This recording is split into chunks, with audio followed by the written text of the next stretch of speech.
Buonasera da Leandro Maggi, buonasera da Taglio di Po.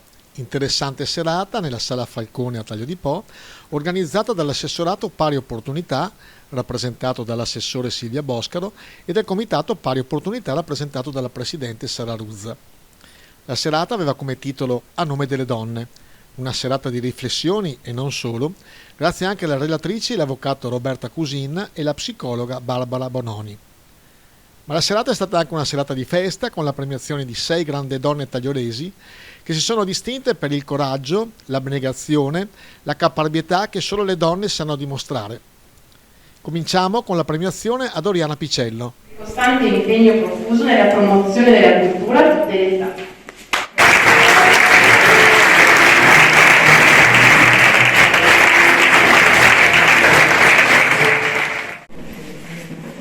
Signora, abbiamo proprio iniziato a pensare la serata, per cui io chiamerei Norina Bressan per l'amore e la crudeltà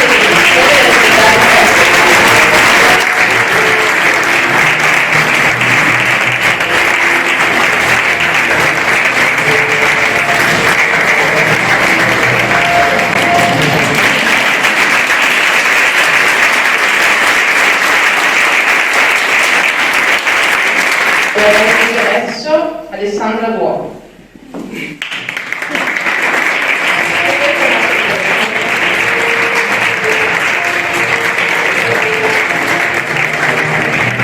Alessandra Duomo per aver trasformato la propria creatività in un brand di successo.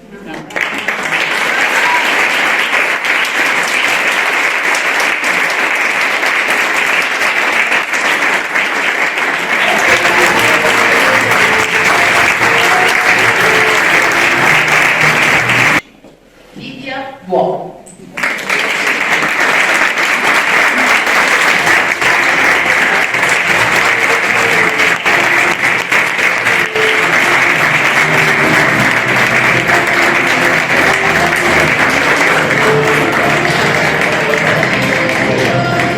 Grazie a Don Damiano per averci raggiunto, perché la motivazione è Lidia Duò per l'instancabile impegno nelle attività parrocchiali. Grazie.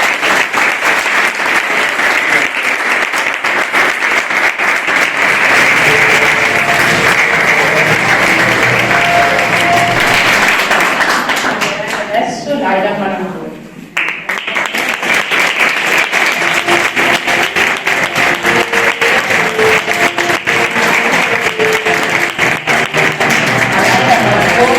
La passione e l'impegno per la politica e la promozione della cultura nel territorio. Grazie.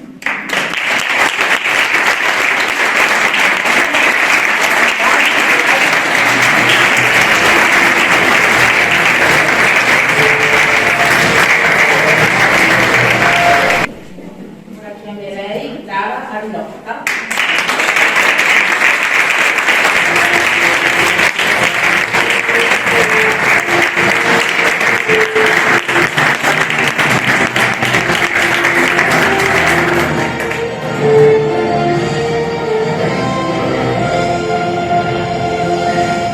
Alla Arlotta per la dedizione e la formazione e crescita dei giovani scout e pesci.